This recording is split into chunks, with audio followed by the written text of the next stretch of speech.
समंदर की सतह पुरसुकून थी, हवा में हल्की सी खुनकी थी और स्टेना एमैकुलेट के अरशे पर खड़े मल्लाहों के लिए यह महज एक और मामूल का दिन था।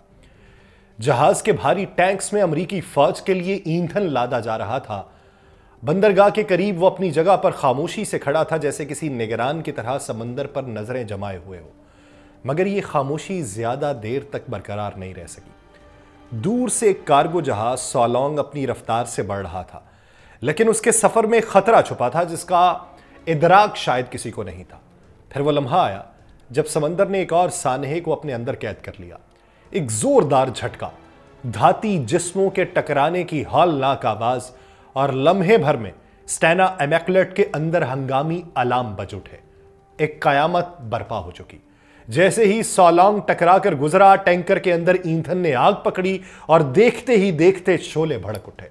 जहाज के अंदर मौजूद अमला कुछ समझ न पाया। इससे पहले कि आग के लपकते शोले उनके रास्ते का तयन करते, यह लड़ने का वक्त था या फिर जहाज को हमेशा के लिए अलविदा कहने का। एक लम्हे में सब कुछ बदल चुका था। जहाज के मुख्तलिफ हिस्सों से बुलंद होते शोले आसमान की तरफ लपक रहे थे।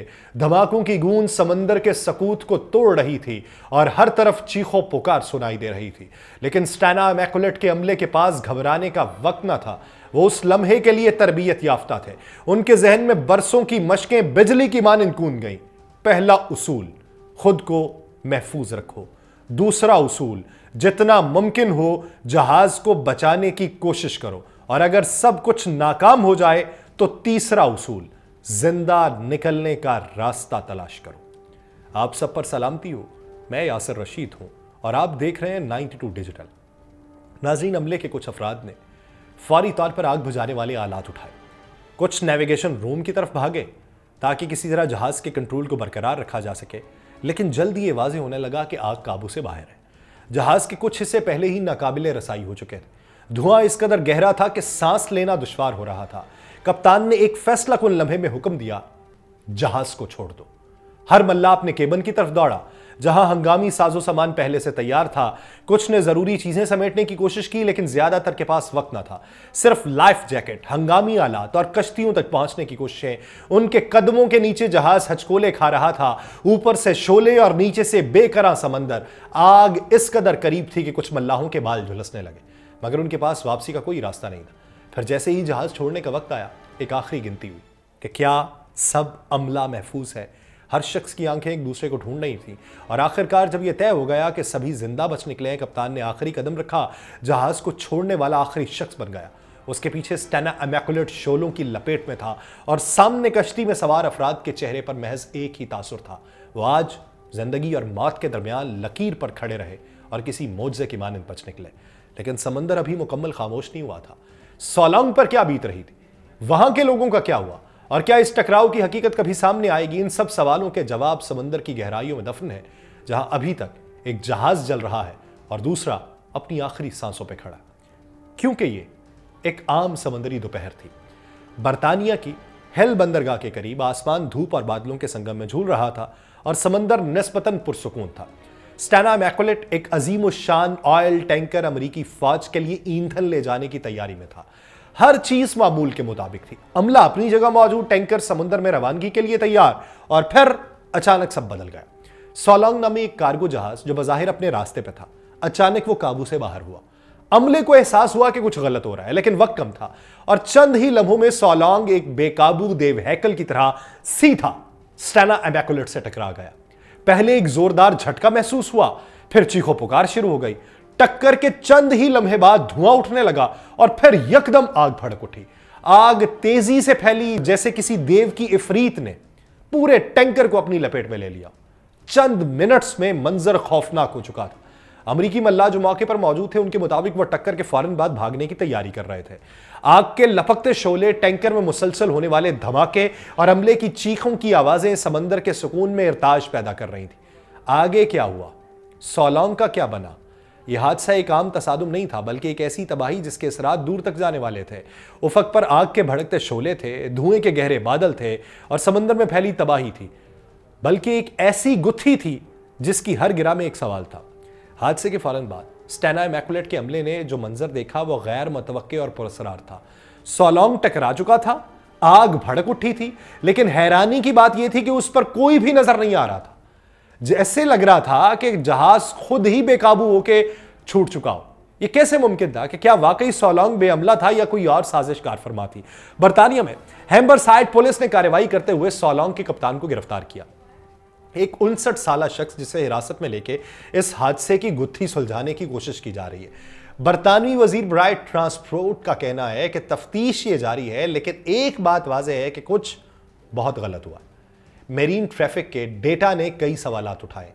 हादसे के वक्त जो है सोलोंग 18 मील फी घंटा की रफ्तार से चल रहा था, जबकि स्टेना इमैकुलेट अपनी जगह पर रुका हुआ था। अगर स्टेना गैर मुतहर्रिक था तो फिर सोलोंग का रुख उसकी तरफ कैसे मुड़ा? हादसे के बाद जहाज के अंदर अफरा तफरी फैली और अमले का एक रुकन बताता है कि जैसे ही धमाके हुए सबके पास सिर्फ चंद सेकंड्स थे। हर कोई अपनी जान बचाने में था, मगर एक सवाल था कि यह हादसा था या कोई मंसूबाबंद कार्रवाई। हर तरफ आग के शोले थे, धुएं के घने बादल थे और यह वो लम्हा था जब सब कुछ थमसा गया था। स्टेना के एक ऑफिसर का यह कहना है कि जैसे ही ऊपर देखा उसे यूं महसूस हुआ जैसे जहाज आग के समंदर में तब्दील हो चुका हो। लम्हे भर के लिए उसकी नजरें शोलों में गुम हो गई, लेकिन फिर अचानक उसके दिमाग ने तरबियत का अलार्म बजाया। यह वो लम्हा था कि जिसके लिए स्टेना का अमला हमेशा से तैयार था।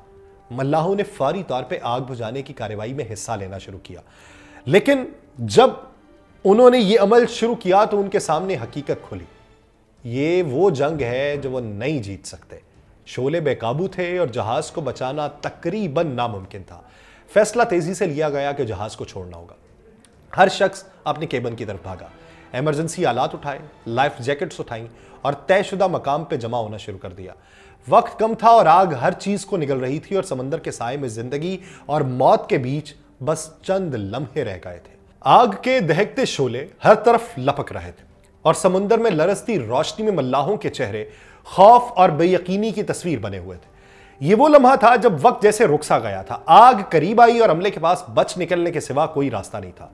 कश्तियों में सवार होते कई अफराद के चेहरे पसीने और धुएं में अटे हुए थे। कुछ के सर के बाल भी झुलस चुके थे। स्टेना इमैकुलेट के 23 अमरीकी मुलाजमीन ने मौजजाना तौर पे अपनी जान बचाई। कप्तान सबसे आखिर में जहाज को छोड़ने वाला शख्स था, एक आखिरी नजर जलते हुए जहाज पर डालते हुए। कुछ लोगों के पास अपने फोन और बटवे के सिवा कुछ भी नहीं था, बस एक यादगार लम्हा जो हमेशा उनके जहन में खुदा रहेगा। दूसरी तरफ सोलोंग नामी कार्गो जहाज अब भी समुद्र में तैर रहा है, मगर उसके अंदर क्या है ये एक मुअम्मा है। 14 में से 13 लोग बचा लिए गए, मगर एक लापता है जिसे 12 घंटे तक ढूंढा जाता रहा, मगर फिर उसे मुर्दा तस्वर कर लिया गया। इस कार्गो जहाज में रूसी और फिलिपाइनी अमला शामिल था और अभी तक ये सवाल बाकी है कि सोलोंग आग में घिरने के बावजूद डूबा क्यों नहीं। और एक तरफ अगर अमरीकी सामान था तो दूसरी तरफ अमला रूसी निकला है। स्टेना इमैकुलेट पे लगने वाली आग तो बुझ चुकी है, मगर उसका जख्म ताजा है। जहाज के एक जानिब एक बहुत बड़ा शगाफ है जहां से पानी अंदर आ रहा है और जैसे समंदर ने उसे निगलने की कोशिश की हो, लेकिन एक्सपर्ट कहते हैं कि स्टेना इमैकुलेट का डिजाइन ऐसा था कि यह आसानी से नहीं डूब सकता था। उसके अंदर मौजूद मुतअद्दिद टैंक उसे सतह पर बरकरार रखने में मदद दे रहे थे। दूसरी जानिब सोलोंग की किस्मत कुछ और थी। एक रस्सी के सहारे एक टग बोट से बंधा यह जहाज समुद्र में बेबसी से तैर रहा था, लेकिन एक्सपर्ट खबरदार कर रहे थे कि यह मंजर ज्यादा देर तक कायम नहीं रहने वाला। समंदर के बेरहम थपेड़े आखिर कब तक उसे सहारा देते। और ये एक ऐसी गुत्थी है जिसे इस वक्त बैठ के अमरीकी भी बैठ के सुलझा रहे हैं कि शायद ये हमारे खिलाफ किसी बड़ी जंग का ऐलान हो चुका है। दूसरी तरफ फिलिपाइनी और रूसी अमला एक जहाज से बरामद होना और उनको गिरफ्त में लिया जाना एक बहुत बड़े सवाल छोड़ है कि ऐसे वक्त के अंदर कि जब सऊदी अरब में मौजूद यूक्रेनी सदर व्लादिमीर ज़ेलेंस्की जो है वो अमन के मुआहिदों की बात कर रहा है, दूसरी तरफ अमेरिका जो है वो यूक्रेन को कह रहा है कि तुम उसके साथ इत्तेहाद करो या जंगबंदी के मुआहिदे करो। तीसरी तरफ बातें यह भी हुई कि तीसरी आलमी जंग को हवा देने की कोई कोशिश कर रहा है। उधर अमेरिका ईरान को धमकाता है और ईरान एलाय है रूस का। ईरान ने धमकियों का जवाब भी दे दिया और ऐसे ही वक्त में यूक्रेन अमन मुआहिदे से एक दिन पहले जो है वो 73 के करीब ड्रोन जो है वो फायर कर देता है मॉस्को के ऊपर, जहां पे 60 फायर्स जो है वो फजा में ही तबाह कर दिए जाते हैं और 13 जो ड्रोन्स हैं वो हदफ को निशाना बनाते हैं। तो ऐसे वक्त में ये तसादुम भी बेशुमार सवालात को जन्म दे रहा है। देखिए कि मुस्तकबिल में ये गुत्थी सुलझती है या मजीद उलझ जाती है। मुझे दीजिए इजाजत, अल्लाह ने के बाद।